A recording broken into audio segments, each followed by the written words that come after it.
పిల్లలు పరీక్షల్లో ప్రథమ శ్రేణిలో ఉత్తీర్ణత సాధిస్తే లేదంటే పాస్ అయితే వారి తల్లిదండ్రులు కుటుంబ సభ్యులు సంబరాలు చేసుకోవడం కామన్.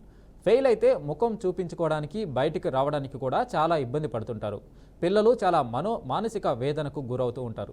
కానీ కర్ణాటకలోని బాగల్కోట్కు చెందిన విద్యార్థి తల్లిదండ్రులు మాత్రం ఇందుకు భిన్నంగా వ్యవహరించారు. తమ పిల్లవాడు ఫెయిల్ అయినప్పటికీ సంబరాలు చేసుకున్నారు. గ్రాండ్గా కేక్ కట్ చేసి తినిపించారు. తమ బిడ్డ పరీక్షల్లో మాత్రమే ఫెయిల్ అయ్యారని, జీవితంలో కాదని చెప్పుకొచ్చారు.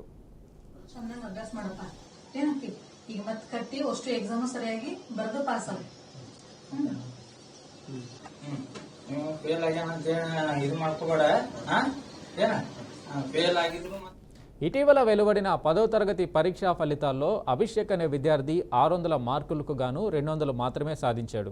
అంతేకాదు అన్ని సబ్జెక్టుల్లోనూ తప్పాడు. అయితే విద్యార్థి తల్లిదండ్రులు తమ ప్రేమను కనబర్చారు. ఎవరూ ఊహించని విధంగా అతని తల్లిదండ్రులు కుమారుడికి వచ్చిన మార్కులను కేక్పై రాయించి మరీ వేడుకలు నిర్వహించారు. తమ కుమారుడు విఫలమైంది పరీక్షల్లోనే కానీ జీవితంలో కాదని వారు చెప్పారు.